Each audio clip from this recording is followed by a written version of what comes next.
Leena Jokinen, you're the Education Manager of the Turku School of Economics and the Finland Future Research Center. And you were leading a really interesting workshop here called Creativity in Future Thinking and Future Studies and Foresight. So what were the main questions or topics that arose in your workshop?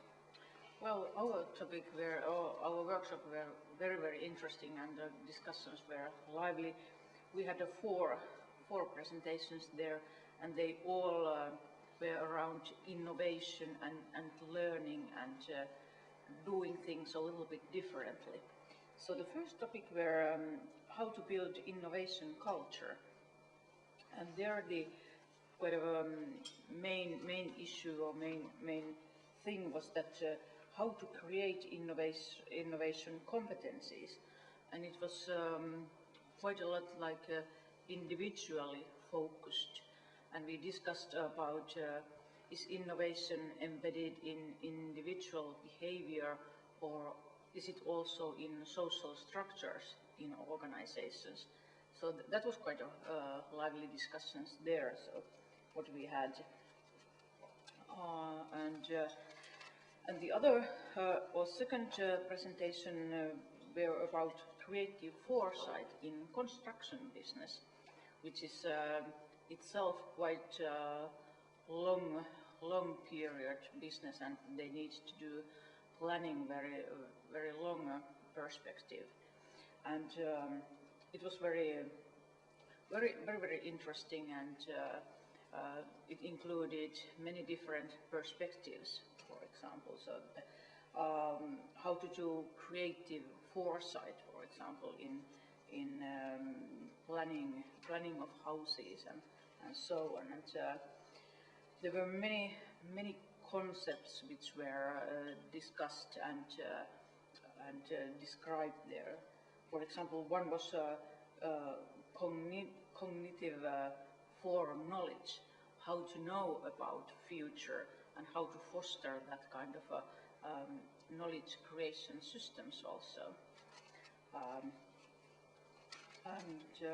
It was also a lot of competence management, competence-based approach linked to different kind of approaches, especially in contexts, how competencies and contexts are linked. Okay, that was the second presentation.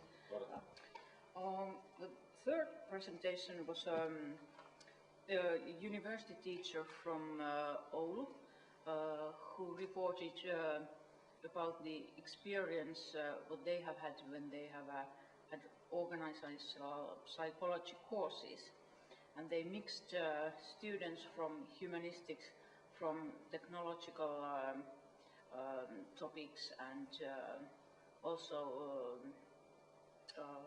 sociologists and so on. And it was so funny to hear it, what they have been like doing there. It was a lot of learning by doing. They invented their own business and started their working groups and so on. It was psychologically oriented, but the focus was also at how to foster innovative thinking within students in higher education. And it was so funny to hear what they have been doing there. Maybe the like the passion point or the most important outcome there was that innovative learning process or model, it consists different phases like confusion and eagerness, enthusiasm and crises and so on. It was like a real life situation, how to behave in an organization. Yep. And maybe the conclusion was that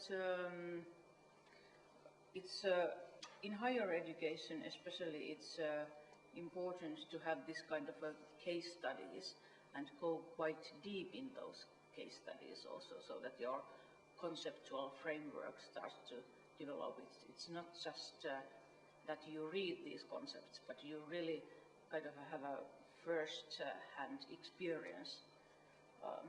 What is this all about in organizational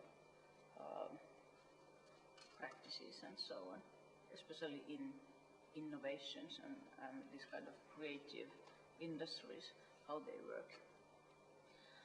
And the last one was Kirsi Vihermaa with Anu Ikonen, and they took interesting topic, how to measure creativity and put it in accounts and so on. So it was they started with the concept of creativity, how difficult it is to measure, and even that how important it is to have it in accounting system, that you can somehow measure creativity.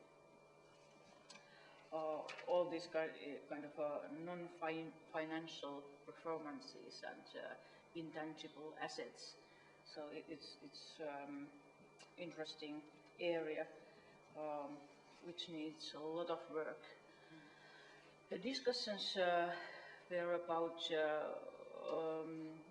how these can be measured, can they be measured at all, and what are the benefits if we can do something in measuring. And I think they got really good comments and examples how these are done in management buyouts and so on, how they measure intellectual capital in, for example, in stock markets and so on. My overall assessment of the workshop was that it was very well constructed by your organizers, because it built up very logical system how these presentations were done, and people were eager to discuss also there. Yeah. But like we all know that there's multidisciplinary needs, trust, but also a common language. So you also had in your workshop presentations from different backgrounds, from various research institutions and universities. So did you manage to find common language, for example, where there's about, especially about these values, measurable things? Yeah. Well, we didn't have any difficulties to understand each other. We used Finnish as everyone was Finnish speaking, and I think this innovation and creative industries, it has been around so long that people have got these concepts already, so that as I see it, there wasn't anything like people didn't understand each other. I think it went quite nicely in that multidisciplinary sense. And so you managed to gain kind of a sense of trust. Yeah. Easy. Yeah. That's nice. Yeah, I think so. Yeah. So thank you. Thank you. Leena.